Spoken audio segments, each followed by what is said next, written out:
Silverized Society.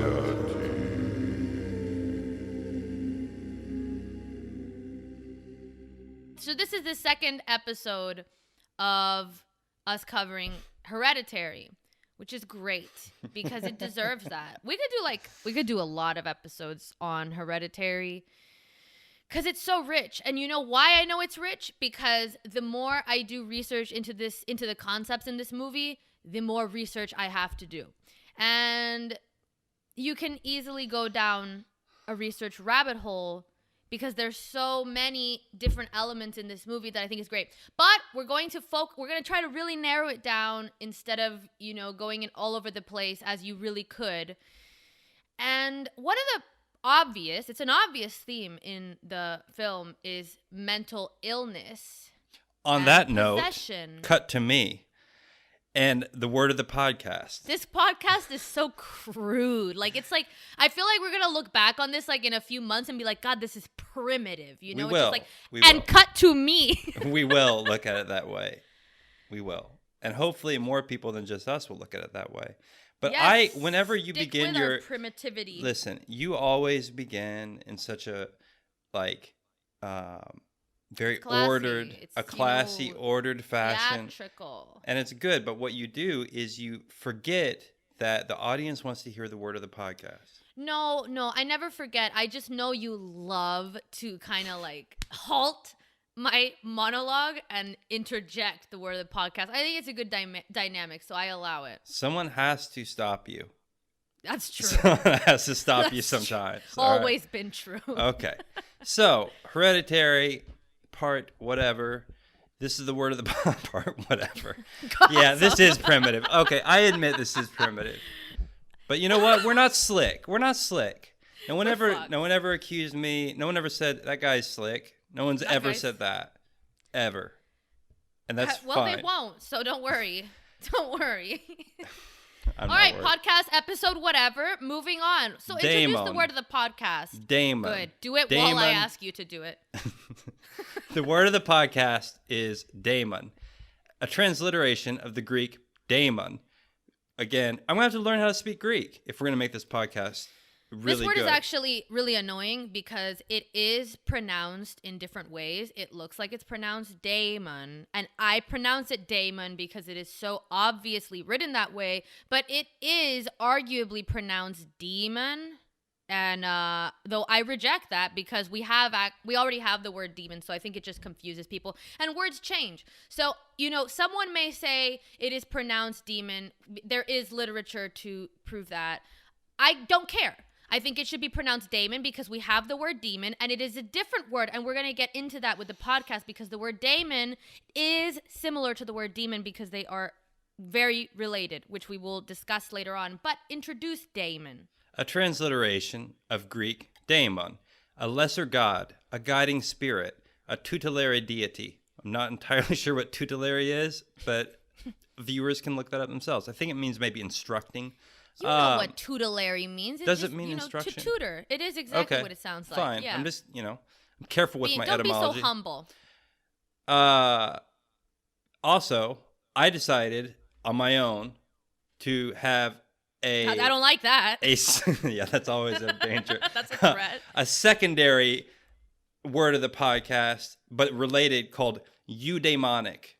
EU and then daemon. Because you know what? This is going to be a bit of a heavy episode. I'm going to be honest with you. This is about possession. This is about demons. This is about schizophrenia. A little heavy. So I wanted to have a nice word to go along with it. Eudaimonic, which means, and I can't remember now because I actually had to reset my computer, but it essentially means good daemon. Let's just call it good daemon, because EU in Greek always means good, and you can find that in any word, like euphonia, good sounds, euphoria, good, I don't know, feeling probably, whatever. Eudaimonic means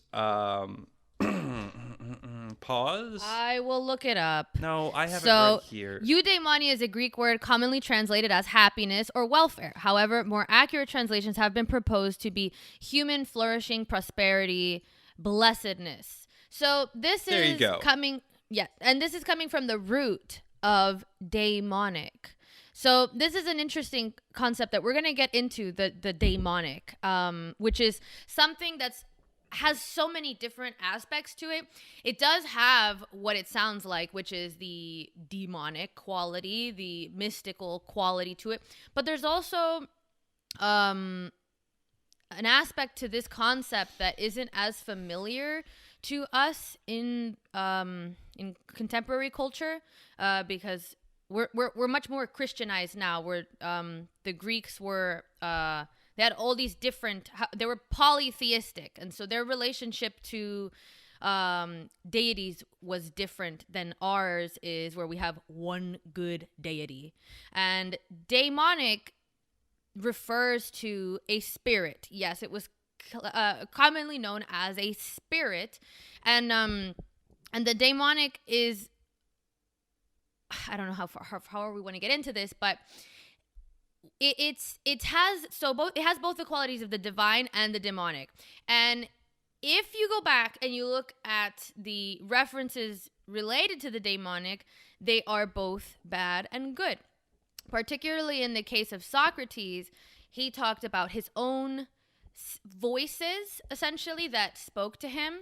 And this is pretty much the idea of the demonic as a kind. It's also linked to the idea of the muse. So the muse for the Greeks wasn't the same. I mean, there are the muses, which is, one thing. Those are also, I don't know if you would call them deities per se, but they were kind of like these they were above humans. You know about the muses? There was like, how many were they?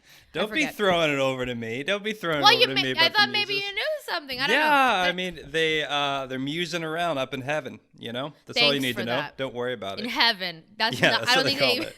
That's what they called it. It's all basic Greek history. Think about it.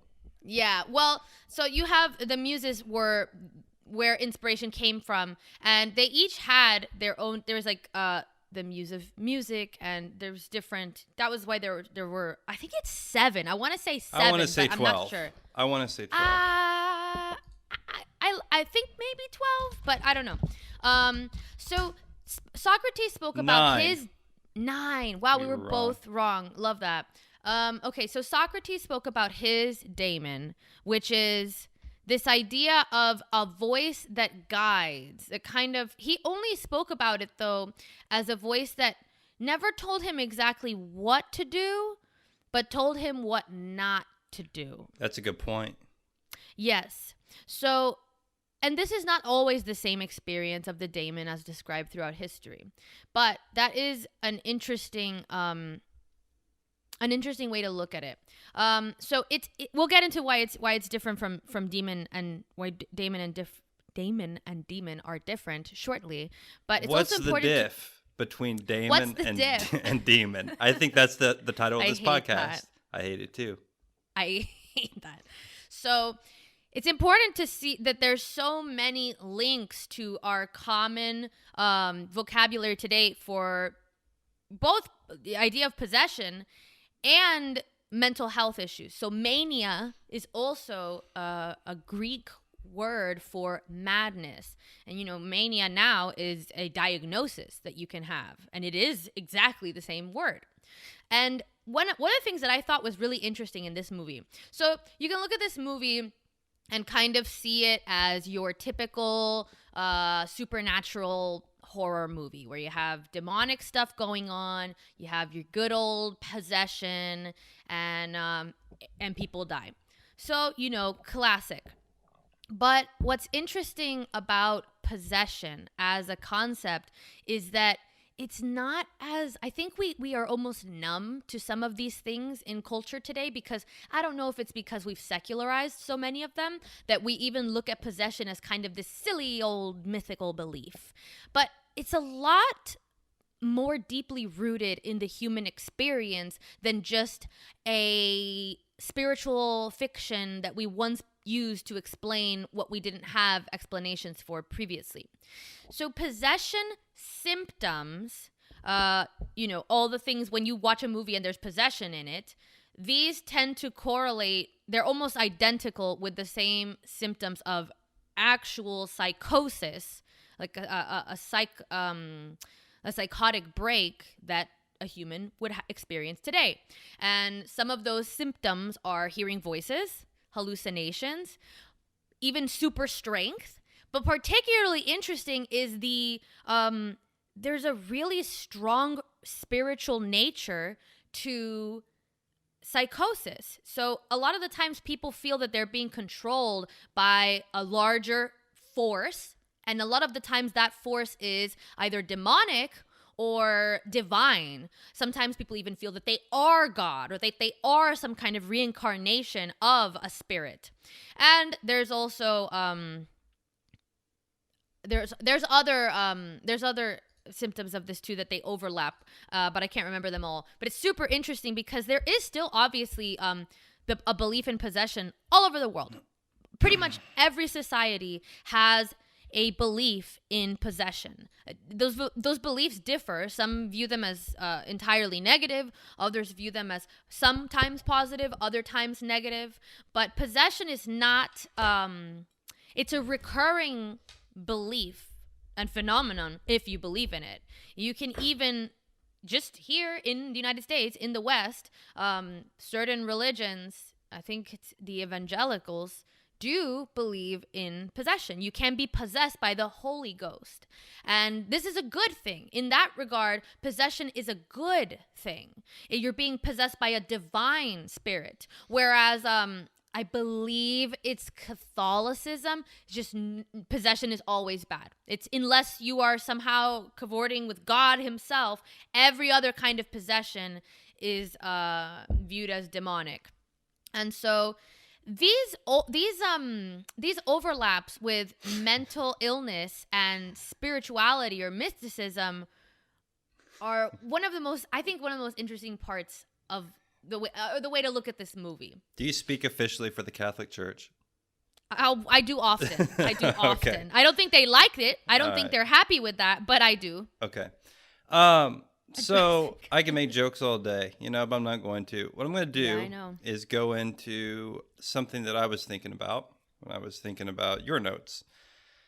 And that was the history of the history of trying to figure out what our consciousness is. Very briefly. What struck me is that we tend to think of ourselves as a unitary whole, as the ego. But then I started kind of thinking about it and thinking about all the different people that have thought about this question. And everybody seems to posit that there's a multiplicity of selves within us. So you have Freud, and he said ego, id, superego. Well, you got 3 parts there. Jung, he's complicated. The shadow, unconscious, at least. He had ego also. And the anima, the animus, like he broke the personality into a lot of different spheres, not necessarily the same way that Freud did in this kind of hierarchical format, but Jung was more, how would you say, a horizontal format where these parts are alongside each other, but also differentiated, sometimes overlapping too. Right, but it's strange though. So you have those 2 psychologists, then you have this book that came out in the 70s called The Origin of Consciousness and the Breakdown of the Bicameral Mind, I think, which was controversial, and I'm not going to get into it. I haven't read it, but I'm familiar with it. And he said that consciousness itself didn't really come into fruition until 2000 BC, roughly, or so. Like, basically in the ancient world. And this goes into this idea of Socrates and the Daemon and having this voice. He I don't want to explain his thesis wrong, but in essence, he thought he saw consciousness as a product of metaphor and language, and that people during, say, the time of the Iliad, didn't. To some degree, he thought everybody was almost schizophrenic in the ancient world. That everybody was hearing voices of gods all the time, and that was the natural state of things. Now, a lot of people disagree with that, and we won't get into it. That's not the point. Then I was watching this new Adam Curtis movie, I Can't Get You Out of My Mind, I think it's called, which is great. And he talks in one of the later episodes about different psychologists' notions of the self. And again, you see these notions of a multiplicity of selves. And so I was thinking, I was like, well, don't we all kind of walk around thinking that we're one person? Hopefully, usually. But then I started to think about all the theorizing about it, and it's a little disturbing because it seems like most people theorize that there are multiple aspects of our self all the time. But that's not how we act. But then again, I talk to myself. Do you? Yeah. I do. I think most of us Yeah. do. Who's talking and who's listening there? Well, there's also the interesting thing that we are different versions of ourselves in different situations too. The version of you when you're alone is not the same version of you when you're at work or the same version of you when you're with friends. So The problem, even in the way you solve that problem is you'd have no friends and you don't go to work. Exactly, and then you can always be yourself. Yes. And go totally insane, which is just the true freedom, really. It really is. And it is. And that's, there's an interesting thing about, so there's madness is a concept I like a lot. And if you go back in I think this podcast episode will come out like in 5 years from recording, but I wrote one of the newsletters about divine madness, which is a really interesting topic because it kind of overlaps with this idea of how we view mental illness as a culture. And that's part of what we're talking about when we look at this movie, and because there's a strong mental illness is a prominent part of this film. It starts in the beginning. I don't know if it's exactly the beginning, but very early in the film, Annie goes to the help group, and she explains that her mother had dissociative identity disorder, which is essentially a version of multiple personality disorder. And so this kind of ties in with that idea of multiple selves. Now, the interesting thing here is that dissociative identity disorder would have been possession in the olden times, if you will.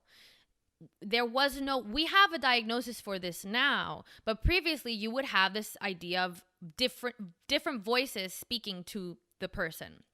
And so it's really interesting that this was the illness that was chosen in a film about possession. And so I think when you look at this, there's kind of this idea of how do you deal with the different aspects of the personality, especially when it comes to this farther level here. So what I liked in this movie was the conflating of mental illness with possession, because this is almost a return to the longest way that we've always seen mental illness. Mental illness has almost exclusively been seen as the realm of either the demonic or the divine for pretty much all of human history that we had the capacity to even realize what was going on. And so when you look at this movie, it seems like to me that the character is struggling with two things here. So she's struggling with the aspect of mental health. She goes to a mental health group, tries to get support, but at the same time, there's this pull of the demonic. And she ends up going to a seance instead with one of the people that was in the group. Of course, this person was there on purpose, and the whole thing is probably not, an accident. But she turns away from traditional medicine, essentially, in dealing with her quote-unquote demons. And so I think that there's kind of what I saw here was an interesting, it's almost like an integration of the two views of mental health. So the previous world's idea that it is fully, demonic or divine, and then the modern world's idea that it is, entirely biological, or we've moved now to it can be environmental or psychological, as opposed to just that's the biopsychosocial model of mental health. But at the same time, this doesn't leave room for the kind of narratives that people have used for basically ever, which is more towards the spiritual side. Now, I'm not saying that we need to bring, that the cure for mental health is religion. That's not what I'm saying here. But there is an interesting approach to giving more credence to the way that mental health was previously looked at as being more, in a way, larger than the person, larger than just the environment and the body, but actually something greater. And so the book I am reading now that is very related to this, if anybody wants to know more about the demonic, anger, madness, and the demonic. I feel like I'm selling this book. Like, if you'd like, it's I get nothing from this, so whatever. But it's a good book. And there's a quote in the book that actually says, "We have reduced mental disorders to the most materialist and mechanistic terms possible, and in doing so, we strip them of any spiritual significance or existential meaning." And I think there's something there. I think there's something there in how you see Annie's character looking for something more. But she goes astray. Now, I will turn it over to you, see if you have anything before I continue my monologue. This may be the time where I bring out the old King James version of the Bible and read. Yes. And because I think ultimately, let's be honest, somebody that looks like me, somebody that has my demeanor is probably just going to end up being a street preacher. Oh. At best.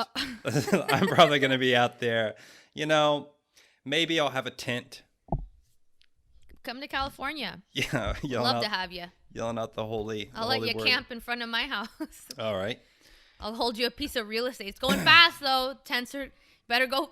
Gotta move fast if you want to wreck your tent here. It's sad, man. Yeah, it's not funny. I mean, it is like you have to laugh because it's if funny not, you because just are it's miserable. horrible. But yeah, exactly. All right, so let's. Well, I mean, that's what you do with horror. Is at best. Hopefully, you can. It's complicated. You gotta laugh. You gotta laugh. You sometimes. gotta laugh. That's All what right. it is. So I'm gonna read the Bible. Should I use my podcast voice to read the Bible?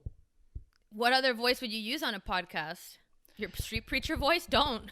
Matthew 8:28 to 34, King James version. We only use the King James version of the Bible in our podcast. I just made that rule up myself officially. Oh, okay. This is a common thing. This is a somewhat known story in the Bible about demonic possession. And when he was come to the other side into the country of the Gergesenes, there met him two possessed with devils, coming out of the tombs, exceeding fierce, so that no man might pass by that way. And behold, they cried out, saying, What have we to do with thee, Jesus, thou Son of God? Art thou come hither to torment us before the time? And there was a good way off from them a herd of many swine feeding. So the devils besought him, saying, If thou cast us out, suffer us to go away into the herd of swine. And he said unto them, Go. And when they were come out, they went into the herd of swine. And behold, the whole herd of swine ran violently down a steep place into the sea, and perished in the waters. And they that kept them fled, and went their ways into the city, and told everything, and what was befallen to the possessed of the devils. And behold, the whole city came out to meet Jesus, and when they saw him, they besought him that he would depart out of their coasts. I thought that was a fairly dramatic reading of that passage. You know what? It was good. The King James Bible is a little bit difficult to understand. So should I summarize that a little bit?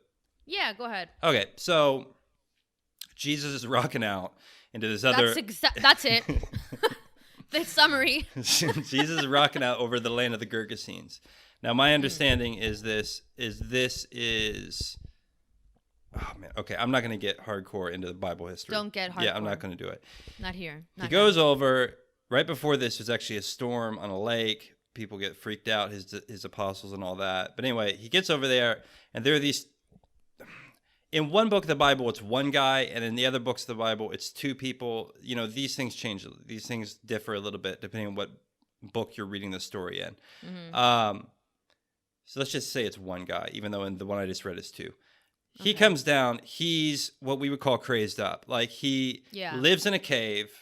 He is exceedingly fierce, exceedingly strong. They've chained him up. Yes. These are the symptoms of Psychosis. Correct. Because you said that he was getting exceedingly strong and he's being frenzied and essentially seems tormented. This is another really cool instance of when you look back at historical depictions of what's supposed to be possession or some type of like malevolent spirits, and it's almost identical to a mental health diagnosis of a psychosis today. But continue on. So, I actually kind of didn't read, online Bible stuff. It's hard to find we missed a part. One of the big. I don't know. I just like that. I like that word, online Bible. Okay. Sounds like an indie band. It does.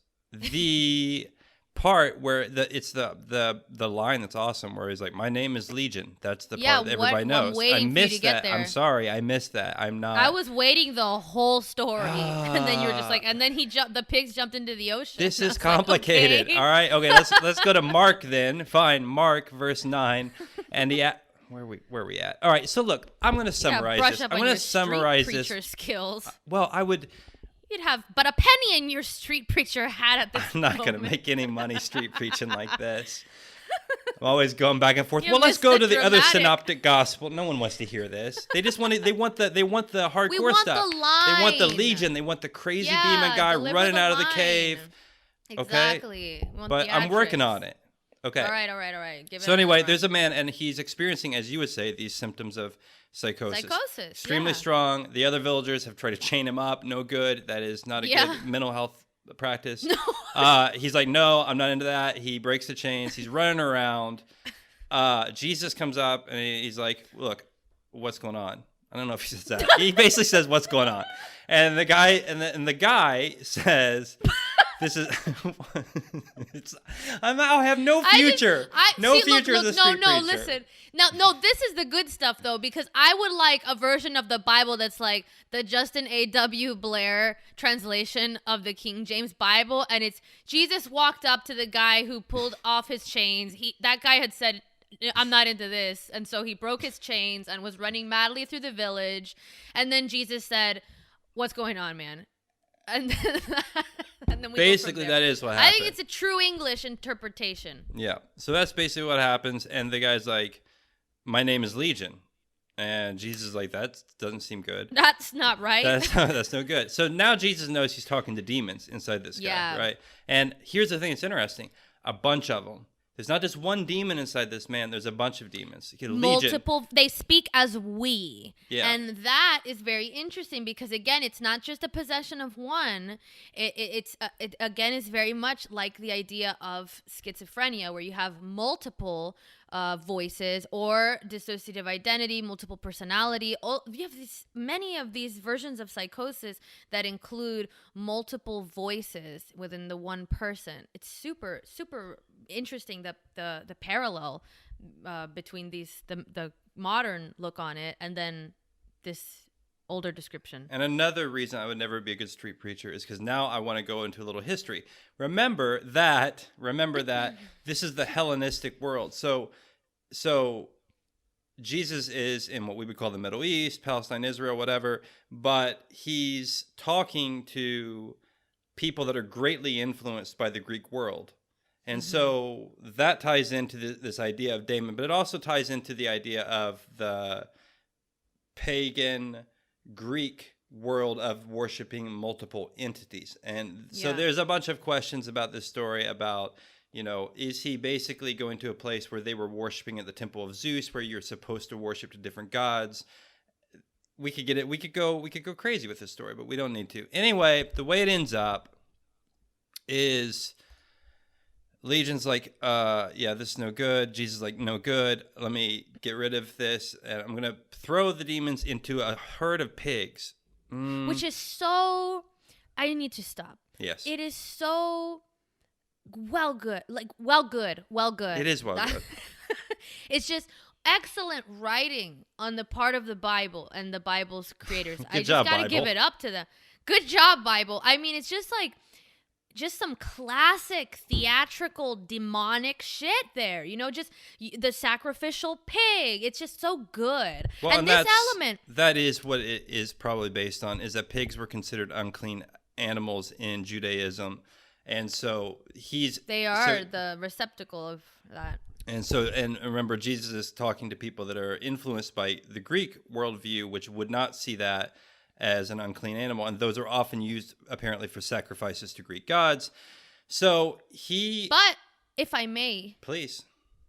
Belabor the point of sacrificing animals. A lot of... This is not only, you know... I don't know. There's just also... The act of using animals to remove a negative spirit or some kind of impurity is a theme that recurs in different beliefs. I know personally in Santeria that there is the sacrifice of animals. And I don't want people to start being like, that's fucked. You know, no one likes animals getting sacrificed or whatever. But the point is, there is this sense that you can pass off a burden or some type of uncleanliness or impurity or demon onto an animal. I remember when I was younger, which I think actually I'm against. Yeah, I mean, I'm not into it. You know, I don't think it works. If it worked, I think we'd know. But and also, St. Augustine, an early church father,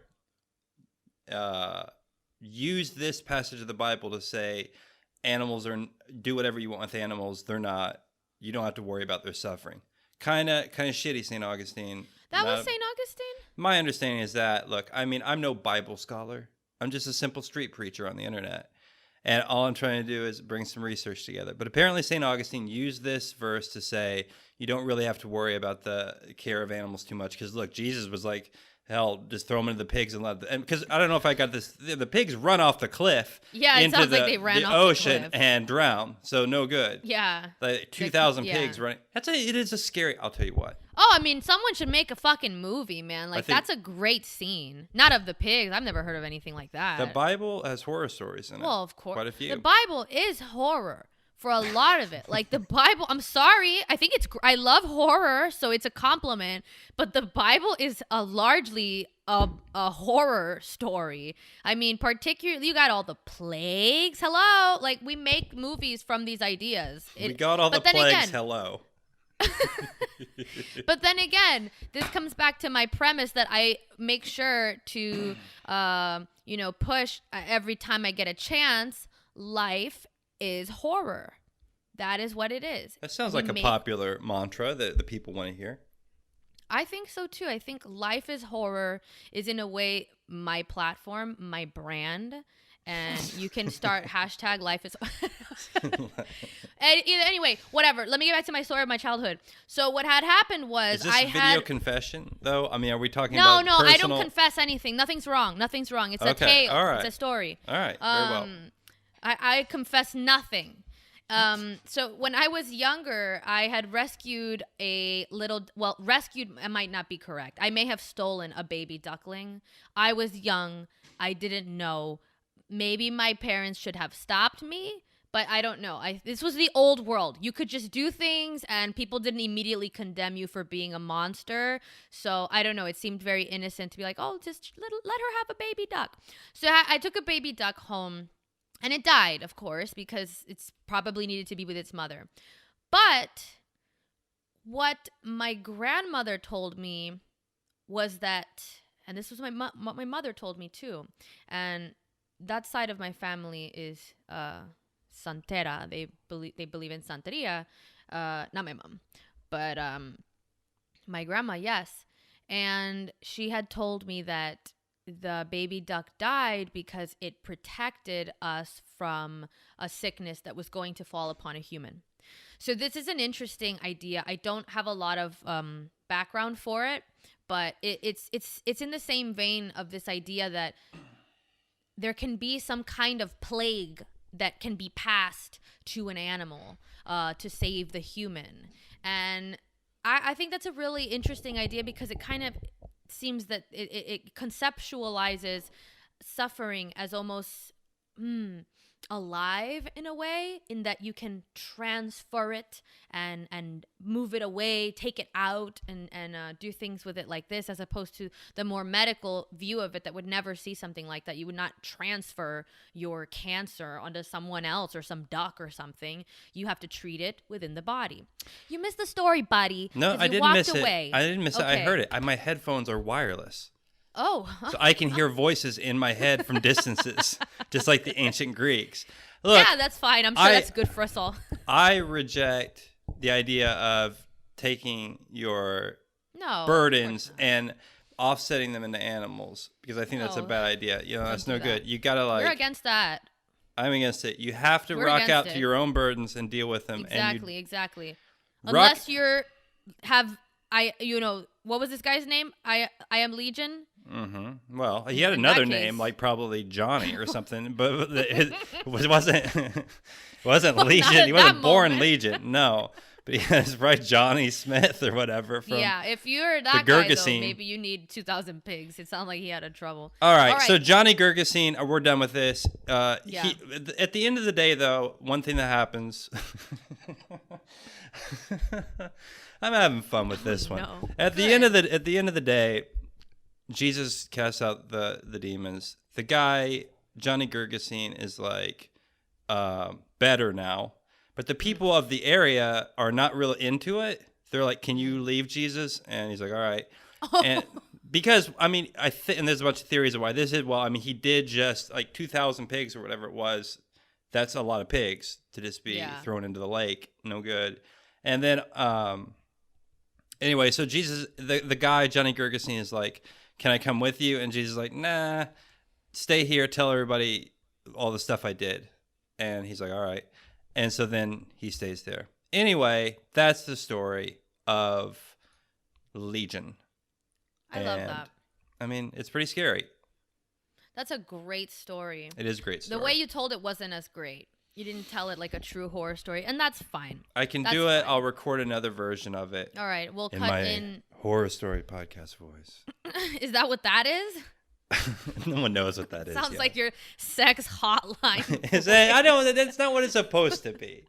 That's not what it's supposed to be. All right. It's your smooth jazz radio voice. It is my Fine. smooth jazz voice. All right, moving on. So let's try to rein it back in here. I'm off Let's the go back- chain. I'm off the chain like Johnny Gurgasine. Yeah. Well, we can only have one person off the chain at once. I really like calling him Johnny Gurgasine. In my translation, the Bible, that guy's name is going to be Johnny Gurgasine. I'm sure he would be fine with that. I hope so. I hope he's fine. I hope the pigs are fine. I hope everybody's fine. They're not. Where did Legion go, though? It's also interesting that Jesus was like, okay, what? I mean, it is. It's interesting to me. Where did Legion go, though? Well, but it's a fair question. In different versions of this, like, it's interesting because Legion kind of like talks to Jesus, like, hey, let me get out of here. You don't have to, like, let me keep on being around in something else. Because let me rock on to another place. Yeah, and Jesus accepts that. That's kind of weird, right? Like, he's not what like... do you mean Jesus accepted that? What did Jesus... I thought Jesus said, yeah, but in a pig that goes into the ocean. Yeah, but I think that... I'd have to go back and look at online Bible. I think Legion Jeez. asks for that. They're like, can I do that? Can I go into the pigs? And he's like, okay. Whereas you'd think now Jesus would be like, go to hell, demons, where you belong. Yeah. But that's not what's going on. He's like, okay. See, that would be a shittier movie, though. That's the thing. Jesus is the main character. This is a well-written fucking story. Jesus isn't going to be like, go to hell. No, the movie would end and it would be fucking... In my action movie version of this, that Jesus would not be like, a movie that we would cover on this podcast. Go straight to hell. Exactly. And then they were like, movie's over. And see, what I like about this, if this is accurate, we don't know because you didn't study your fucking Bible. So, but from what it sounds like this is the idea, though, that evil never dies. And I really like that, though. That's a good writing there for the Bible once again, because it is true. In a way, you can't vanquish evil from existence. You can merely remove it, or get away from it or postpone it in some way. And I mean, and this is why we're going a little bit of a tangent here. I'll go on a tangent. If I were to write all right. If I were to write, you can't interrupt my tangent. Yeah, I can. We'll go tangentially. Okay. If I were to write a modern horror story, what I would have is a bunch of college kids on summer break. They go to this lake, wherever that lake is around the Gergesenes in modern times, and they're like, "Hey, never been done before, yeah." And they're like, "Yeah, let's go swimming in the lake, guys." And then they go swim in the lake, but then they get possessed. They get possessed by all the demons that used to be in the pigs that had just been hanging out in the lake for 2,000 years, waiting. But no. Theoretically, there would have been people. Okay, so here's what's gotta happen though. You gotta have like a scene where one of the dead, decrepit pigs floats up because they never fully rotted because they have evil in them. That's right. And so like some kid is like, "Oh my gosh, what's on the floor?" And then this like nasty, gross, rotting pig floats up. And they're like, "What the fuck?" Oh, and it just starts talking. The pig? No, you're killing. You're jumping the shark a little. Are you sure? The pig doesn't need to talk. It's already rotting and floating. Are we going to go all the way, or are we going to... Okay, it's a little more subtle. Okay, I agree. Then Jesus comes out and says, go to hell. I was going to say that. On top of the mountain, that he's like holding a machine gun. He's like, go straight to hell. And then he starts like firing the machine gun into the lake. Oh my I don't know, man. Make the movie. Pay us and we'll make the movie. Don't pay us to make. I can't make that movie. I would really fuck it up. I can make that movie. We can make that movie right Bay now. Make the shit out of that movie. Me and you, we write it right now. Explosion. I mean, it's written. Jesus wrote it. He wrote it. He didn't write it. Other people wrote it. No, he wrote it. Okay, fine. That's fair. All right. Let's go. Oh no, my tangent. You fucking took. See, that's why you can't do that. Here's the thing. This is why I got into a little trouble recently on Twitter. Not really, because I don't fight with losers. I just let them get mad at me, and then I just ignore them. But did you spit out a drink? Just the concept of I got in a fight on Twitter. You know how I feel about Twitter. You know how I feel about it. I took a week off of it, and I'm like alive. I'm not even joking. I feel alive. Do you understand? I wake up early. I have joy in my life. I feel peace. I have goals and motivation. Just because I remember, I'm not even joking. I was like having a great time on my life. And then I was like, let me just look at it really quick. The first tweet I saw was from a journalist, a real person, not just some fucking asshole talking shit. A person that's usually well-balanced, purposely uses Twitter as a journalist just for like life, not tweeting like bullshit and trying to get into fights. And her first tweet popped up and it was like, horrible day on Twitter. I'm getting off of here. And I was just like, what the fuck am I doing? I'm not even going to look. Close. I promise never to interrupt you again. Not really. But one more time, I will say this. Think about this. Maybe Twitter is Legion. Because all you're really doing is getting a bunch of disembodied voices floating into your head, and then you become It's kind of like possessed. schizophrenia, okay? In a way, no offense to someone that has real schizophrenia, because ours is stupid. Because we pick up our phone and give it to ourselves and like decide to consume a million idiotic voices constantly. That's dumb. If you have real schizophrenia, that's really serious and intense, and that's a little more respectable. That's a little more respectable. You're trying to be serious. You're trying to be serious about mental illness, and you call it respectable. Let's move on. Let's move on from Twitter. All right. What the fuck is a respectable? It's the word of the podcast for next podcast. I'll tell you that. It should exist. It might be a respectable. That's what you like do with someone that you respect, but you don't really want to have anything to do with them. You put them in a respectable and you leave them alone. Like that lady that was like, this Twitter sucks, I'm getting off. I was like, respectable. I was thinking of it as spectacles, like something like spectacles you put on in order to respect people. Ooh. That's interesting. These are not those help respectacles. you respect? No, they're not. No, they don't. Okay. I feel like I have brought you way off on tangents. Still take me off my No, don't worry. I have still remember my tangent. Okay, so here's the thing. Whatever. We're going back to the concept of evil doesn't die. I am Legion going into the pigs in the ocean. And then what happens? We don't know. Here's the thing. People got mad because I was like, look, it's really stupid to be all excited that Rush Limbaugh or some fucking asshole died as if like Rush Limbaugh was Legion. Okay? That's what it is like. It's literally people acting as if some politician or some fucking asshole. He's an asshole. It's fine. He's a fucking asshole. You can say that. It's totally true. Just because he died doesn't mean there's no more assholes left.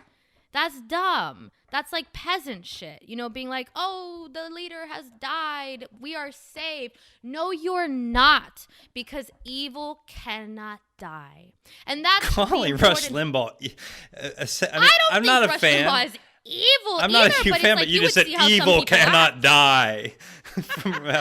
That's a little harsh. A little bit of a harsh indictment. I mean, he was a dick. You know, it's fine. It's not like I was like, I don't know. Here's the thing also, like, how personally affected are you by a radio host, old man, you know, talking mad shit, very horrible, being a dick on the radio, okay? You know, yeah, I'm sure he, you know, was not great for the culture and everything, but also I am fine. I don't know. I just think it's not. So that people serious. got mad at you for saying I am Yeah, fine. people got mad at me because they're like, what about Hitler? And I was like, well, do you still have fucking Nazis? Yeah, you do, because one person cannot die and remove all of the malice and harm from the world. That's why getting so uppity about someone that you don't like dying is a useless waste of energy and a false focus. Because just like Legion, all of the evil that you think in the world that is somehow magically tied to one mortal body, it doesn't die. It jumps into the ocean, and then you don't know what happens to it. Did those pigs die? We don't know. Let's consider this also as a possibility. This is an extremely unhinged podcast. What about a nutraceutical called Legion that you can take that gives you strength? Wow. Because if you really think about it, this guy was pumped. He was like being able to... He was psychotic, yeah. Well... And that could be the that's byline. probably Like, not. do you want to be as strong as a psychotic? That's probably not Take FDA Legion. approved. Okay. I mean, I'm just trying to think out. I'm not gonna make any jokes. We're getting to an offensive route. I was gonna say, right. is the vaccine?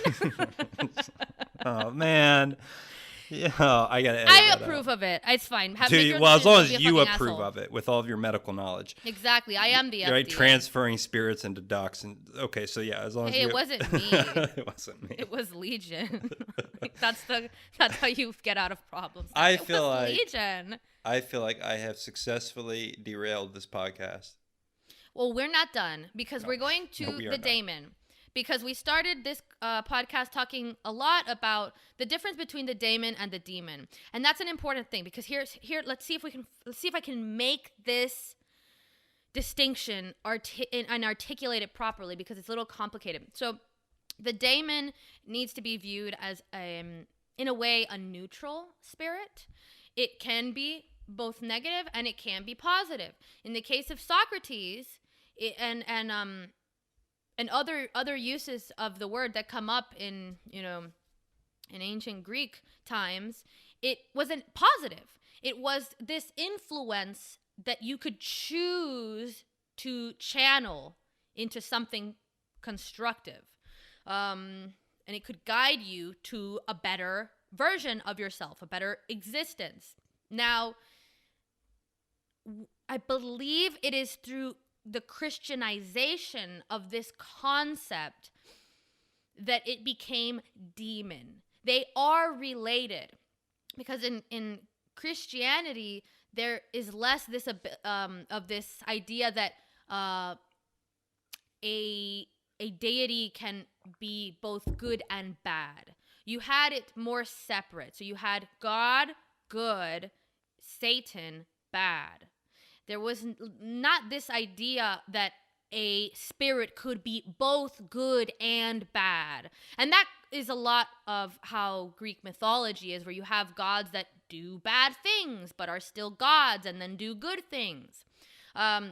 So the Daemon allows for that range of good and bad. Well, the demon does not. A demon is what we understand it to be now in contemporary culture, entirely a negative force.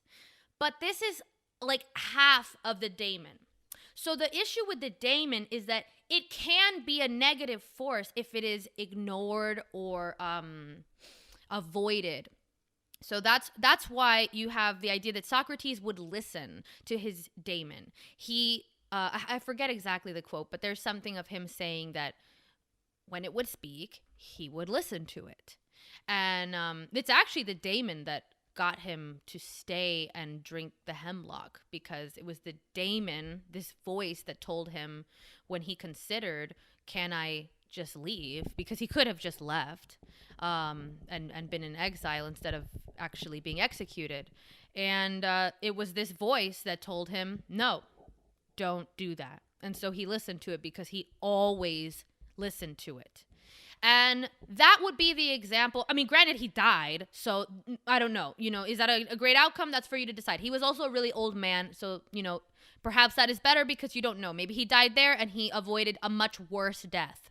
But he would always listen to the daemon. And so that's living in, you can say this is the integration of that spirit, that element. Whereas in the movie Hereditary, you have you have two versions of ignoring the demon.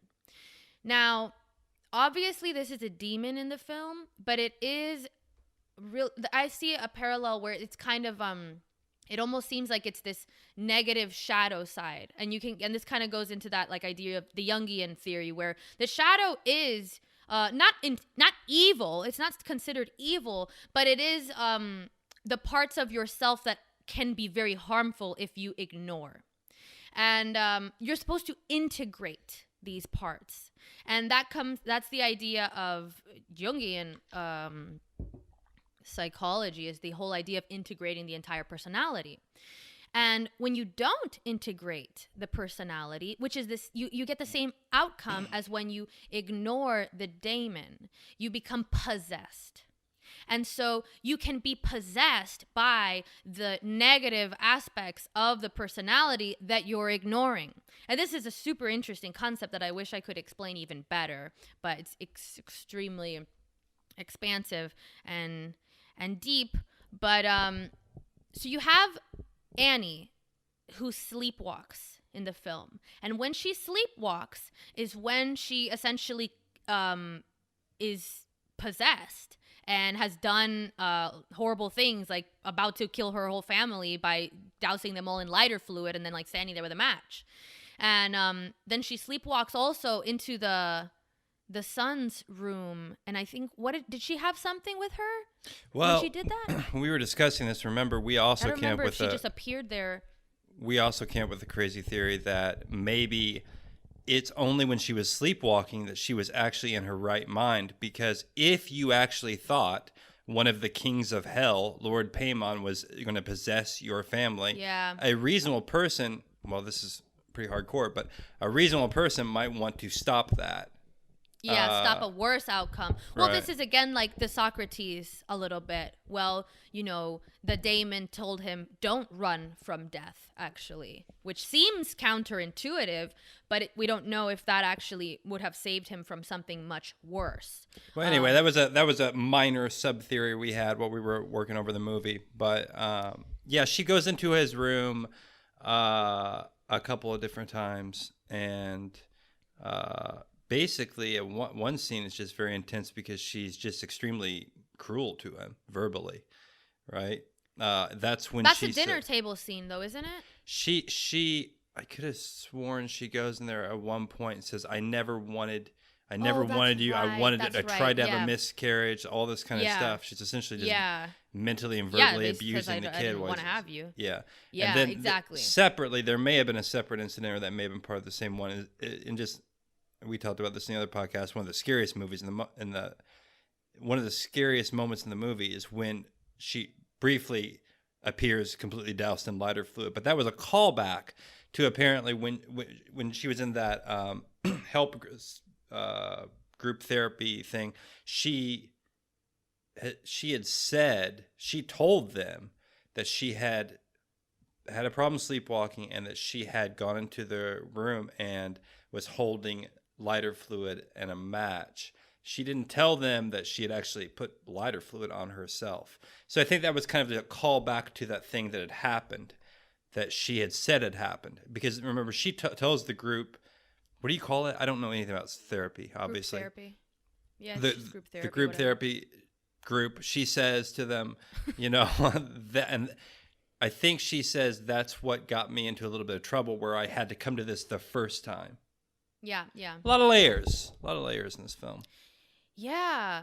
Now I'm remembering the part where the husband gets caught on fire, and I'm thinking, did she put lighter fluid on him?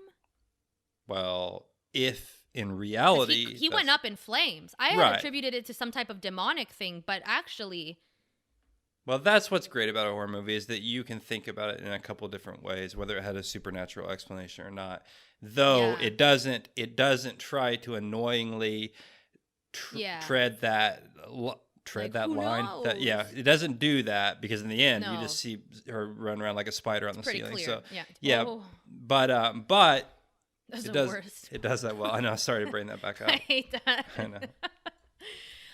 Okay, so the interesting thing here is, now I when I did the research on this, I couldn't believe that this was actually a thing, because it's you watch this movie and you think sleepwalking. She's crazy when she sleepwalking and she wants to kill the kids or something. But there is actually something called sonambulistic possession, which sounds like what it is. It's a kind of possession where the person is asleep. They are unaware that they are being possessed. They have no memory of it. They essentially go away. And the self that comes forward is the possessor. The other self is gone. And this is very interesting also because there are versions of multiple personality disorder that are like this too, where the person does know that there is a multiple personality trying, like, with them at that time, or that they switch and they have no memory of the other personality. That's why it can be so hard for people with that kind of multiple personality disorder to get treatment, because they have no memory, no knowledge of the other personalities. And then there's also lucid possession. So this is the type of possession when the person is aware of the possession occurring. This is what happens to Peter. So if you see him, there's, I think, a few scenes, at least 2 scenes in the classroom where he kind of has this, he's aware that something's wrong with him. And there is this scene where he kind of slams his head down on the desk and he immediately comes up like freaking out, screaming and terrified, because he has memory of what just happened. He lost control of himself and felt that control being given to something outside of him, beyond him, or in him, but not him. That's lucid possession. That's a possession where the person is actually aware of what is going on. And it's very interesting because, I mean, again, who knows all these things about possession? I don't believe in possession personally, but what's important about this is to see the parallels for how it previously explained what we would now explain as multiple personality disorder. But, can I briefly ask a question? Yeah. I thought there was some idea that multiple personality disorder was extraordinarily rare, because they started to try to use it in court cases a lot as a defense for certain things and say, oh, they have multiple personality disorder. And then I read somewhere that multiple personality disorder, which apparently has been renamed whatever you call it, dissociative, yeah. that it's actually an extremely rare thing, and that there's some question as to, is it real? Or was it kind of... See, I don't know. I'd have to go back and try to figure out. There's still research that's done on dissociative identity disorder as being a legitimate thing. And one of the experiences, I guess, of dissociative identity... I know there was a more sensationalist view of multiple personality disorder. And it is now called, I believe, exclusively dissociative identity disorder. But it is a real diagnosis that is in the diagnostic whatever manual. I'm pretty sure it is. Because I just read a study on it. So unless there was something it was recalled. Is that called DSMV or DMSV or something? Yeah, it's DSMV, bunch of numbers or something. I don't know. But But the interesting thing about dissociative identity disorder is that there are certain experiences with that illness where the person does experience sleepwalking and particularly experiences possession and paranormal experiences. So that it is an interesting choice on the part of the on Ari Aster's behalf, because it very clearly is one of the only kinds of mental illness that a person can have, still be coherent at times, and experience possession legitimately. You looking it up? I did, but I don't care. Okay. I think We don't care. I reject psychology. You know that I mean, I only look at history. that would be. I mean, you could say it's psychiatry if you don't want to. Sorry. Psychiatry? Is psychiatry and psychology different? Isn't psychiatry just they can give you drugs, and psychologists are like, no, you can't have drugs. I can't do that. Well, psychologists, it depends on the psychologist, but they would be also like, you want to talk about it? Whereas a psychiatrist is like, just take these drugs. I mean, they might also talk to you too, but okay, so they're more the medical model. I'll just take a random stance, I guess, against psycho. Should I do that? I don't think you should do that. Well, here's not for this podcast. Here's the thing. You said I don't believe in possession, and I agree with you, I guess. But here's the thing. You want to take a stance on that? Not a hard stance. In a way, okay, no, I was thinking as you were talking about this. In a way, aren't we just putting just a different label on the same old demonic possession? I mean, I guess the difference is we would say today, or the psychiatric community and the wider culture would say, there's something medically wrong with your mind, and that it's not a demon that's in your brain. Come on, don't believe that. But I mean, we are clearly looking at some similarity, some thing that has lasted. I mean, I was just reading the King James Bible some 2,000 years ago, and you were like, this is the symptoms of psychosis, of mental illness.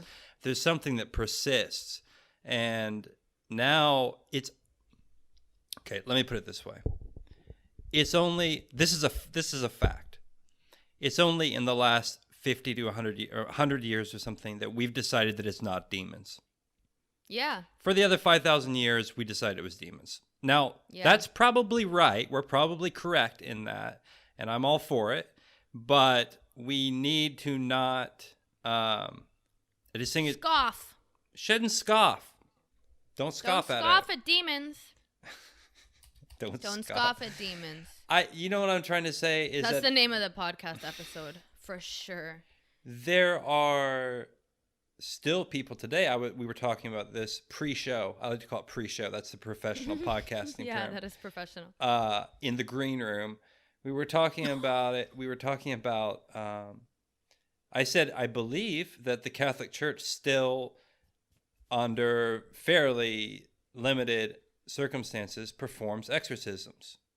That it's still doctrinal. Now, I know you speak for the Catholic Church unofficially, and you can maybe confirm or deny that. But I believe, and I believe the Eastern Orthodox Christianity does this as well. In fact, all of the I think all religions have a form of this, of dispelling demons from people. I think only Buddhism doesn't. Well, I know that the Buddha, when he was rocking out under the Bodhi tree, I'm just doing my retelling. After I retell the Bible in my version, I'll also do the Buddha story. Yeah. He was meditating, and he was besieged by hundreds, if not thousands, if not millions of demons. Huh. And those demons were representations of, what we would say, those demons were representations of mental processes. Oh. So there is a whole hierarchy of demons and spirits and all that, even in Buddhism. Yeah, maybe it's. I know they have like Mara, which is the demon for Buddhism, that, or at least for the Buddha, that he was tempted by Mara. So there are demons in Buddhism. There are demons in. I just don't know if they have possession. Oh, right. But right. I think maybe it would be the idea that you can become possessed by a process. I'm gonna just go out on a limb. You know what I mean? And say I bet they do. Yeah. Well, here's the thing, because we use the word possession comes from, I can't remember exactly whatever, but there is a link with obsession. You can become possessed by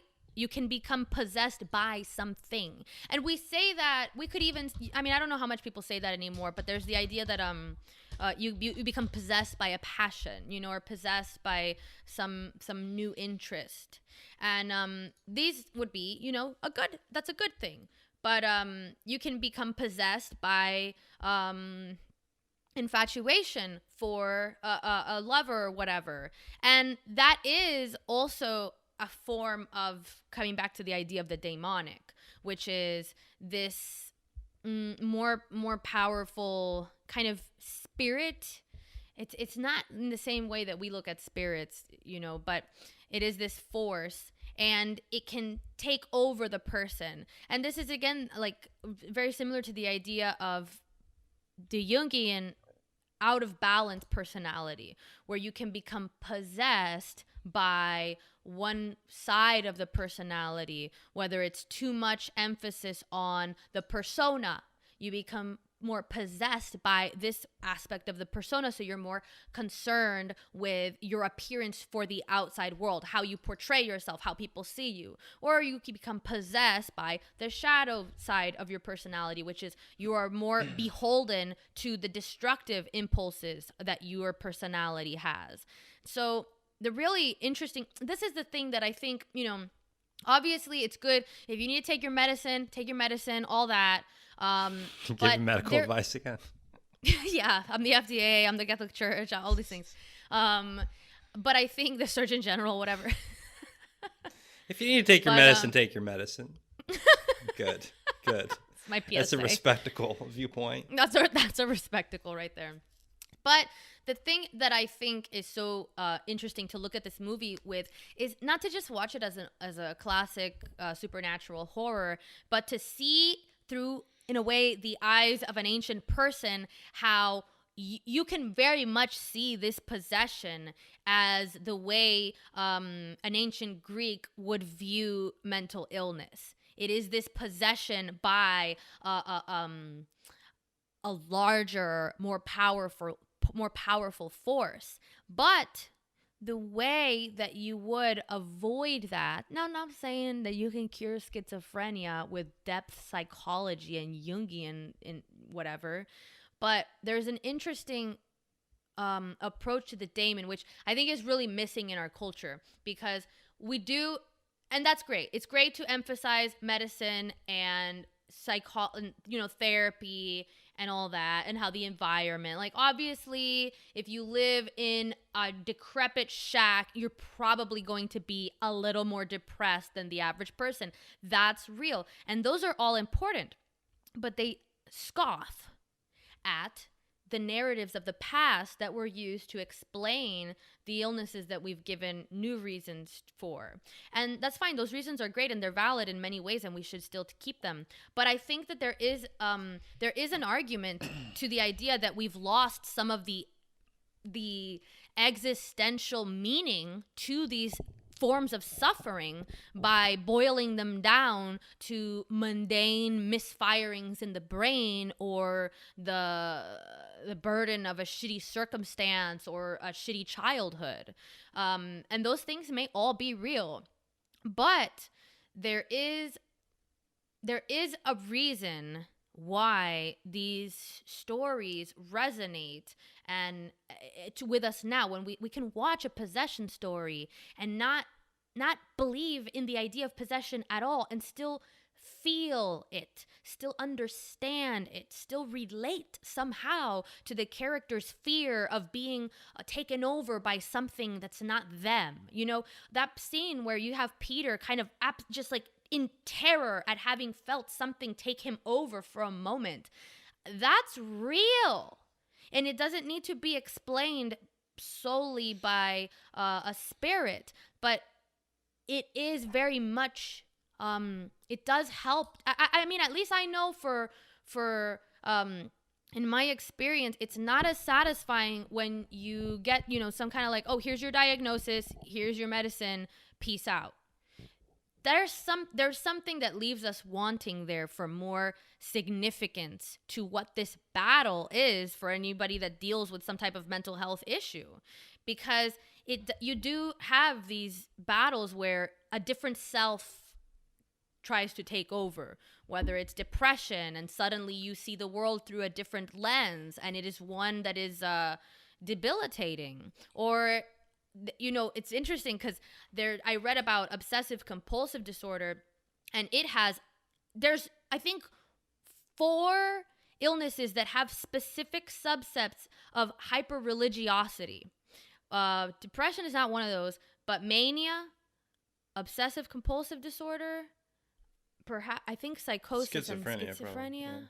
I think maybe they group them together. But either way, these all had a component where they can manifest as hyper-religiosity, where the person becomes obsessed with not necessarily the main qualities of the religion even, but certain smaller qualities, the obsession that they will sin, or the obsession that they will be punished by a god, or something like this, or the obsession with praying. Right. Well, that gets complicated. People misunderstand OCD a lot of times, and there's an aspect of religiosity to it, maybe in the way you were first talking about, but then some people also think of the idea of practicing a ritual as an obsession. That's not actually right. In OCD, the obsession is the thing that compels you to do things in a ritualistic manner in order to relieve that obsession. But anyway, it's interesting. I didn't that those 4 have a component of religion to it, but others don't. Yeah, they specifically not always, not every case of that manifests that way, but particularly with those illnesses, there is a chance that they manifest with hyper-religiosity. And so what is that? There's something that it's worth questioning there. But they're done in different ways. That's what I was trying to get at, is that I think that you can't ask the question, what is that, with all 4 of those? Because the way that religiosity might manifest in OCD is going to be a world apart from what it would in someone who's having an extreme psychotic episode or a schizophrenic, whatever you call it, episode. Because one of the classic things we always think of is someone thinking they're Jesus Christ in a schizophrenic episode. And I think that is kind of common, at least in the Western world, that happens. That's different. What I'm trying to say is that is a different manifestation of religion in what we call mental illness than the idea that someone must pray X amount of times or whatever to relieve some obsession. They're different. The only similarity I see is that there's a religious aspect. The manifestation is different. Well, I think the root cause is different. I think the things that are going on are different. But the vehicle is the same, though, religion. You're just taking this thing, religion, and then putting it over those 4 things. We could take other things and then put it over those 4 things or different other 4 things. So we could say what mental illnesses always share the characteristic of sleeplessness. And then there would be a certain amount of mental illnesses that have that and some that don't. But then you wouldn't necessarily say that characteristic of sleeplessness is a product of any of those individual illnesses for the same reason shared between them. It's not coincidence. I'm not saying that they're linked. Okay, that's all. I'm not saying that. I'm not saying that it links any of those. I'm more saying that it's interesting that is a there's a propensity for that to manifest as a symptom, as there's a problem. There's something about I don't like the I'm not saying is this your analysis or someone else's? Someone else's, I assume. In what regard? I mean, I haven't done the research. Someone else did the research. That religion manifests in these particular mental illnesses. No, this is research. That's not my word. Okay. So I guess what I'm trying to say is that I understand that. I get the point as you've explained it to me. But you could take any word, anything, any description of a thing and say, let's imagine there's 100 different mental illnesses, and then take a word that's not religion, something else, and say, like I said, insomnia. Insomnia may manifest in 30 of these 100 But mental insomnia illnesses. can have a biological, like a very real biological root. Let me put it a different way. I think you mean like the obsession, or rather the subject can just be taken like up as any other subject. No, what I'm trying to get at is, are there depressed people that are religious? I'm sure. Okay. But not hyper religious. Well, what? But I mean, then not what does because of the illness. hyper-religious mean? I mean, like, Well, I mean, it does have a real definition and a categorization. It's like, I don't know. I would say, obsessively religious. are there are there depressed people that are also hyper-religious sometimes? But I don't think. See, I don't think the difference is that it doesn't entwine with the illness per se. You can still be like obsessively religious as a depressed person, but it's not that there's a word. It contradicts, with the Contraindicates, maybe. Whatever. It doesn't intersect necessarily or heighten or worsen the like it doesn't become a facet of depression. I understand. Whereas for mania, hyper religiosity can become a facet of how the mania is expressed. It is they counteract. Okay. If that makes sense. I do. I understand it and I get it, but there's something that dissatisfies me with it. Because I don't think that taking this outside term of religion and then overlaying it on these 4 mental illnesses tells you much about qualities that they may or may not share. No, that's what I'm trying to get at. Instead, it tells you, what I try to see it is, what does it tell us about the human relationship to religion itself, that it even factors into the way we experience, mental health issues in a specific and pronounced way in some cases. But either way, going back to I lost my train of thought. We were going somewhere. Nah, I don't remember. Oh yeah, okay. So you have Peter that fights this force, whereas Annie is unaware of this force. I don't think there's any part in the film where she is aware of it. She does indeed. She tells her husband, "Burn this book. She thinks I can't." It's her. She says, "Burn this book because I can't. It won't let me do it." Remember? But not because she's possessed. Well, she knows there's something that's not letting her do it. I don't think she realizes. Well, remember, she tried to throw it in the thing, and it didn't and it almost caught her on fire, and she couldn't. Not because she was possessed. Well, what do you think her explanation for why that happened? I don't think she thought she was possessed. And if she was, then her reaction to it was pretty nonchalant. She's like, "Oh, I can't. I'm possessed." Well, that's not how that wasn't the scene. She didn't go on the stage. That wasn't how the scene went. I can't. I'm possessed. That wasn't how she did it. Well, no, because listen, in that scene, she frantic. she does get possessed though. You do see the difference. There's Annie being like, "Please, you need to help me," and like the character, and then there's once he catches on fire where she goes and has this like crazy, like, I'm not, there anymore face at the end of the scene. Remember where he's basically like dead on fire and she's like, right. That's she possessed. And I think after that happens, she does start crawling on the wall and being a weird spider. So I agree with you that it doesn't seem like she has a lot of understanding that she may be possessed with a demon. But then the problem with that is that she's clearly manifested signs of possession and or mental illness in the past for quite a while, and it's been in her family, thus the name Hereditary. But there is a moment in the film where she does a seance, and then through the act of doing this seance and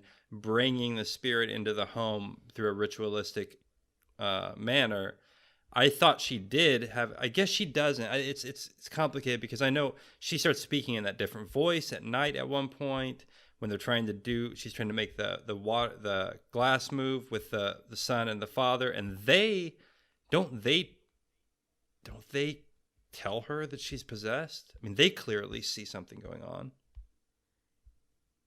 The question is, does she know she's possessed or not?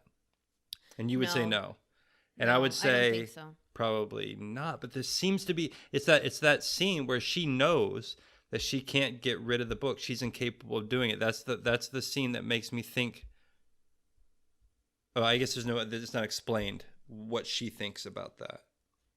Yeah, I wouldn't say that's possessed, especially because she is very clearly possessed at the end of that scene. So what is she possessed twice? You know, I don't think. Well, it's two scenes because she tries to burn the book by herself alone the first time, I think, and then when she realizes she can't do it, then she goes to her husband. The difference is pretty demonstrated though when she does get possessed at the end. You know, there's not kind of like, is she a question? So I don't know. Personally, I believe that it's showing two different approaches to or experiences of possession, where you have Peter's, which is very obvious that he knows that something's wrong. And no, I think it's a great. So I'm with you on it. I actually think you're right. It's an interesting thing because it's two approaches to the demonic influence.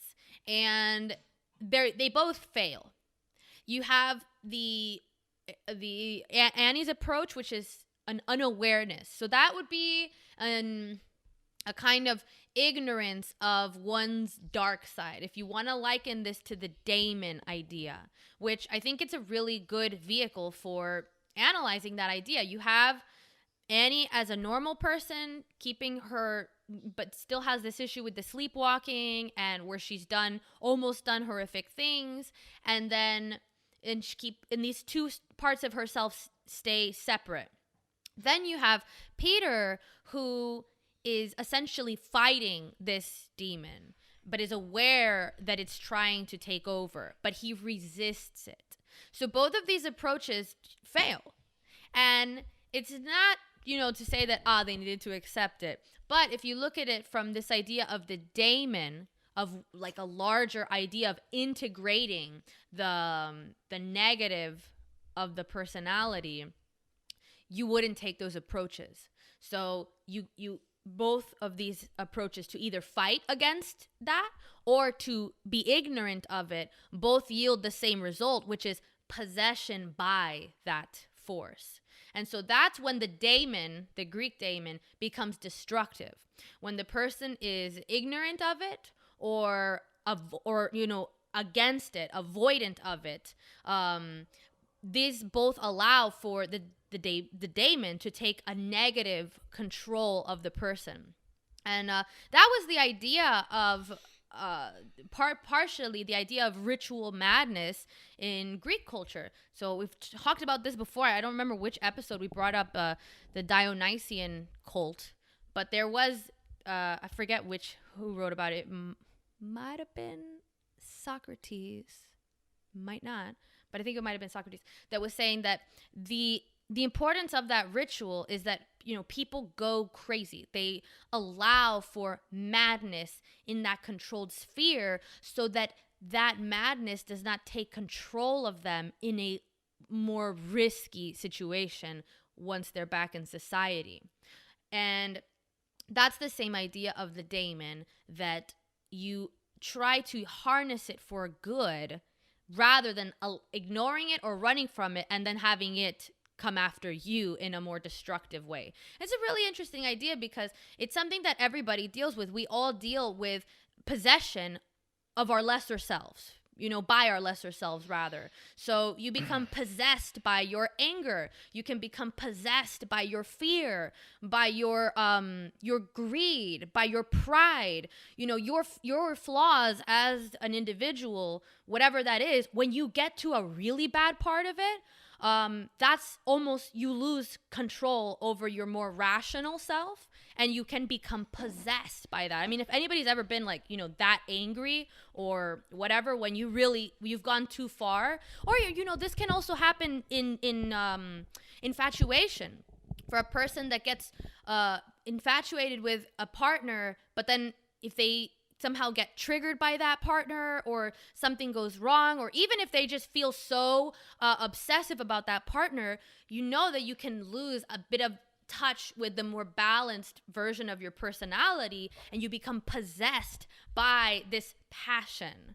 It's a similar idea. I find it interesting that when you're describing that, you did something like this. You said your anger, your pride, your I don't know. You listed off a bunch of different negative emotional states or characteristics, but you were defining it as a singular entity, yourself, having these qualities. And again, going back to the beginning of the podcast, I just think it's odd how we talk about this. That we don't talk about, you were just now talking about a unitary self. Some sort of individual here that is dealing with this quality, that quality, this quality, that quality. Do you think the Jungian breakdown of the personality is unitary? Would you say no, that? No, I don't. Okay. And I'm not as familiar with his. But that's kind of what I mean then. Is so when I say your anger, all of this would fall under the idea of the shadow self. Whatever. For what it's worth, it's just a very. I'm not saying that I don't. I'm not like an adherent too much of Jungian psychology, because it is more of in a way a literary approach to the self. I think it's very much like a story, and that's why it's so gripping and understandable in many ways, because it again, we can talk about like you have depression, or you have whatever anti-authority anger disorder. There's all these different disorders for every what little is anti-authority anger it's disorder? A thing. It's actually a thing. It's a kind of, I don't know, a mental illness or a behavioral problem. Usually it's for teenagers that sounds like something that people just made up because they wanted their kids to be quiet. Yeah, but it's real. Anti-authority what? Anti-authority personality disorder or something like that. That can't be real. It's real. It's actually real. It stuck with me because I thought it was kind of, Oppositional defiant disorder is what I get. Yeah, but it's a childhood mental health disorder that includes frequent and persistent anger, irritability, arguing, defiance. And now we're getting into the discussion of whether there is harm in attributing every problematic manifestation of a personality to a mental health issue or some type of biological problem. This is hard. This isn't in the notes. I'm going off the cuff here.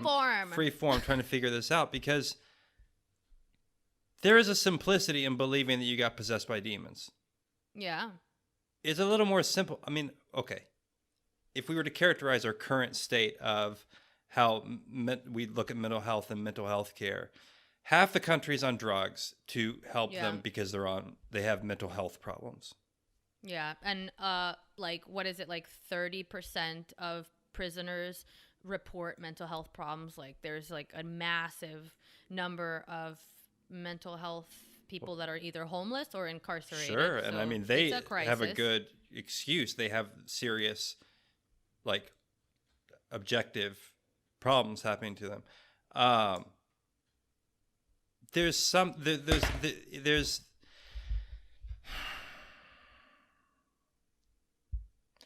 We had a story. Different cultures have had stories. The Greeks had their stories. The Christians have their stories, called the Christians.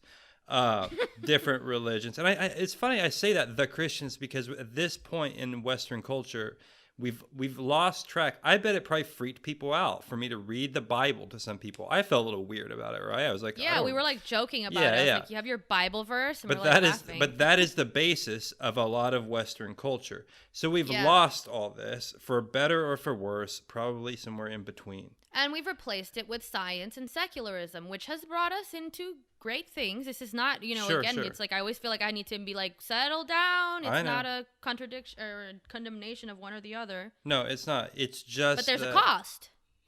Well, there's certainly a cost. And so the question is, what do we lose? What did we lose? And we're trying to figure that out. I think we're in the stage of our culture where we're trying to figure out what we've lost by rejecting so many of the old beliefs that we had for so long that contributed. And this is not, religion contributed to the evolution of society. It was not just a fucking fun-ass story or whatever.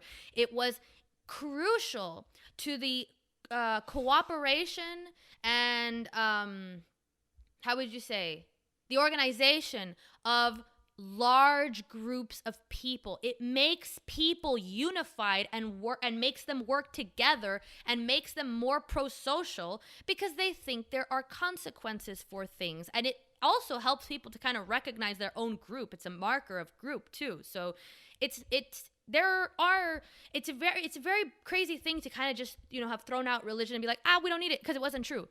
That's only one part of what it was a story that we thought was true. So maybe that part is not there anymore, but I think the big question for our culture now is, what else did religion do for us that is not being done anymore, that we have to either figure out a way to go, regardless, we have to figure out a way to replace it if we're not going to actually somehow be able to adopt that back into society using religion, which probably not. I think we're beyond that point now. We have to find a way to replace what religion served for us. And it's more than just, it's not true, so throw it out. That's why we can look at this possession story and say, what greater truth is there to ascribing to describing mental health issues in this spiritual way? What came from that? It's not just that it's not true, because the brain chemistry like this. What else was there? What else did that narrative help? And, that kind of goes back to this idea. Was there an existential aspect to it? Was there some type of spiritual meaning that now we don't lack? I mean, now we lack. So I don't know. And then, you have this oppositional disorder where everything that is an aberration from the norm, which, that's already, you can have problems with that as it is. I just don't understand what the norm is anymore. If everybody's mentally ill, practically, at what point when 51% of a given society becomes mentally ill, does the norm make sense anymore? Yeah. What? That's a good question. I don't even know what that is anymore. Yeah. I don't know. I'm not going to go into at the end of the podcast. It always comes back to Nietzsche. I'm not going to do it. I'm not going to do it this time. It always starts the word of the podcast and it ends with vague references to Nietzsche and me saying I'm not going to get into it. And I won't. But I just think I'm fine with that. There's something, I don't know. I'm suspicious of some aspects of modern psychology. I'm suspicious of a system that requires the medication of a vast majority of people. But to be fair, it may not be psychology's fault. It may be the wider world's fault, and they're doing the best they can to keep people alive. So I'm not, who knows? I don't know. I'm not suggesting we ought to go back into believing that Legion has possessed you and all that. We can't. I'm not. That's the thing. That's a funny question. Here. That's a funny question. No. So that's the Nietzschean idea, though, is that, is it Nietzsche or is it Jung? They both said the same thing, which is there will be a point where we surpass the ability to go back and believe in religion. And if you choose to go back to center your life around religion, you do so, but it's a decrepit kind of religion. So no offense to people that I think that's fine if you're able to believe truly, but we can't have a religious society necessarily anymore. You can't have secular that's what people, it means. Yeah, I understand. You can't have secular people pretending to believe in Jesus and just saying the words and be like, I really do, but they don't. But here's the thing. They are correct. There is one scenario where that is not correct, but it's terrifying. That assumption that society will never come back and be deeply religious assumes that society continues to progress with some level of order and stability and the things that we've come to understand as modern society, like being able to eat from a grocery store. If things get apocalyptic, then I bet you there's not going to be a lot of secular humanists running around in the ashes of the world. There's going to be a deep, maybe there would. Maybe it would just be a bunch of bitter. No. Actually, I highly doubt it would be because, again, now we come back to one of the central roles that religion played, which was organizing a society and helping people to work together. There's actually this study that looked at, I think it was several hundred communes in the United States. And they categorized them by whether they were religious communes or secular communes. And they checked how successful they were at staying together. And the secular communes, only I think 9% of them The hell's a secular managed to commune? survive. They were not organized around religion. But what is that? Like, what is a that? hippie commune? It could have been a hippie commune or sure. some type of something like that. Not a religious one, like a Mormon or whatever, or some shit like that, where they're like, we're gonna go live on our own, and have our own community. The religious communes, 39% of them lasted, and so they did all this categorizing of the different factors that could lead to that. Nothing stuck as to why one would stay around besides the other, except religion. Right. It was the fact that, and it's different because the secular communes, when the leaders or whatever, their groups that were leading and making rules said, we're going to do A, B, and C, everyone said, why would I do A, B, and C? Is that good? There was debate about it. In the religious commune, it's, we're doing A, B, and C because God. Okay, That's done. So that actually shows how crucial and powerful religion can be as a force for keeping a society together and helping it to move in unison forward. So to some degree, we should be thankful for the fact that we have the material wealth to somewhat function in a secular society with only half of us on drugs to keep us sane. At least that's it. I mean, we're limping ahead there. We're doing the best we can. We should be. This sounds the same. We should be thankful for that, because I think you're right, and I believe instinctually that's right. That if material wealth that we have were to deteriorate, or society or society were to stop functioning as well as it does, and it does, and we make jokes, but it does still function. I think we would see. I mean, that is my window to street preaching. Like, I'm never going to make it as a street preacher unless the apocalypse comes. Then I'd have my chance. And I don't want the chance. I don't want the shot. I don't want it. No. Try to end on a light note, because we always end up with Nietzsche and apocalypse and the destruction of society. If you don't want to hear about the apocalypse and Nietzsche, then I'm sorry. This is not the podcast for you. It's not respectable. That's not respectable. I was going to say it right this time instead of purposely saying it wrong. Well, I think I think that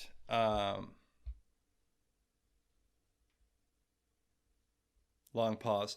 I think that this has I'll find another word of the podcast for Hereditary Part 3. Oh man. Yeah, honestly, here's the thing. I think there actually is one, isn't there? We're thinking about doing another one, aren't we? We were thinking about doing another one because there is, if the people are concerned, we are not ignorant of the highly, the mythological, religious, spiritualism factors or elements in the movie. Obviously, there's a lot going on. Like, King Payman is a real thing. It's not fictional. So that's already interesting enough to look into. So we may do that. We may not. But, we'll wrap it up, right? So, I don't know. I think, I just really like this movie because, I don't know. I think there's something really powerful about looking to the older conceptions of mental illness, and particularly the Daemon. I think the Daemon is a great thing for modern culture to bring back, because especially people have this idea that, a person is either all good, all bad, and just like the Daemon, there are layers, different aspects to a person, and you have your ability to be possessed. I always that's really what it is. I like to derail your nice, tightly knit conclusions to podcasts when you go into your soliloquy. But here's the thing, and that was that you were doing a great job. But is the Daemon? I was. Is the Daemon part of mental illness? Because I go back to this again. Socrates was literally hearing voices, so you would. He was hearing a voice. It was only one. Okay, here's my question: when you talk to yourself, I talk to myself. Okay, not a great deal. I don't like. Not a concern. I'm saying, okay. Don't let me put call this. Let's take this away from me. Let's take this away from me.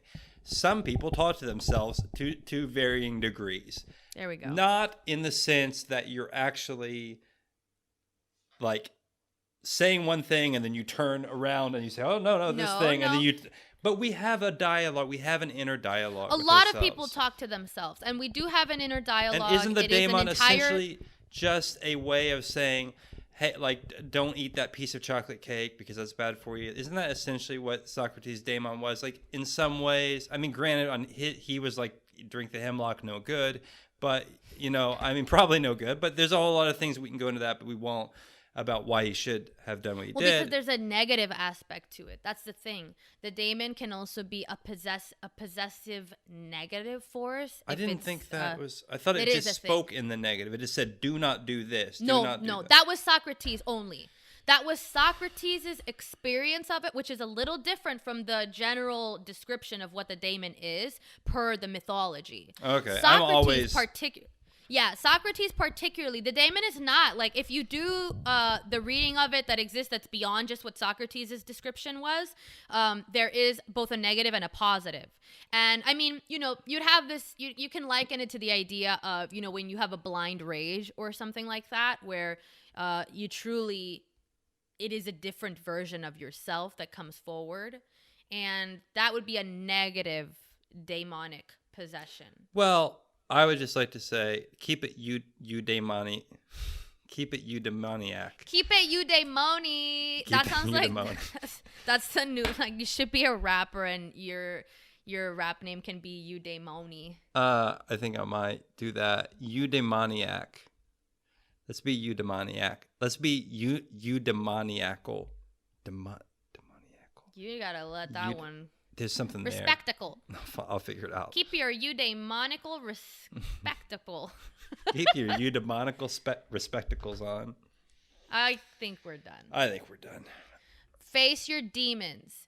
Maybe literally. That's my end for the podcast. Is that sometimes you need to face King Payman. I don't know if that's good advice, man. To face King Payman. I don't know about that. I mean, that's fine. Well, what they didn't work. What they did not work.